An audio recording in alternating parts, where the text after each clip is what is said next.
Hi అండి, అందరికీ good morning. ఈరోజైతే టిఫిన్కి ఏం లేదనమాట, ఏం చేయలేదు ఇంట్లో. నేను మా హస్బెండ్ రాలేదని నేను ఏం చేయలేదు. ఇంకా నాకు రోహన్స్కే కదా అని చెప్పి అయితే నేను ఇట్లా శనగపిండితో దోశలు వేద్దామని దోశలు వేసుకుంటున్నాం నేను రోహన్స్. ఈ ప్రాసెస్ ఏంటంటే శనగపిండి, ఇంకా ఉప్మా రవ్వ, అలాగే బియ్యం పిండి, కొంచెం జీలకర్ర, ఉప్పు, ధనియాల పొడి, మీ దగ్గర ఉంటే కొత్తిమీర కూడా వేసుకొని మంచిగా కలుపుకొని దాంట్లో వాటర్ వేసి మంచి బ్యాటర్ ఇట్లా చిక్కగా ఉండేలా కలుపుకోవాలి. కాసేపు మూత పెట్టి రెస్ట్ ఇవ్వండి పిండికి, అప్పుడు ఇంకా చిక్కబడుతుంది. ఎందుకంటే మనం రవ్వ వేసినాం కదా.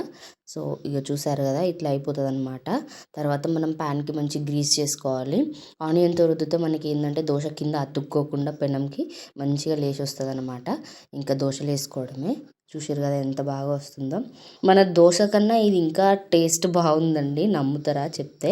ఒకసారి ఎవరైనా ట్రై చేయకపోతే ట్రై చేయండి, మీకు కూడా టేస్ట్ నచ్చుతుంది.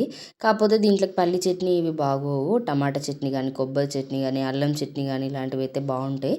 ఎందుకంటే ఈ దోశ పులవదు కదా, పుల్లగా ఉండదు కాబట్టి ఇలాంటి చట్నీలు అయితే చాలా బాగుంటాయి. చూసారు ఎంత మెత్తగా వచ్చాయో దోశలు. నాకైతే టేస్ట్ నచ్చింది, మీరు కూడా ట్రై చేయండి. వీడియో నచ్చితే లైక్ చేయండి. బాయ్.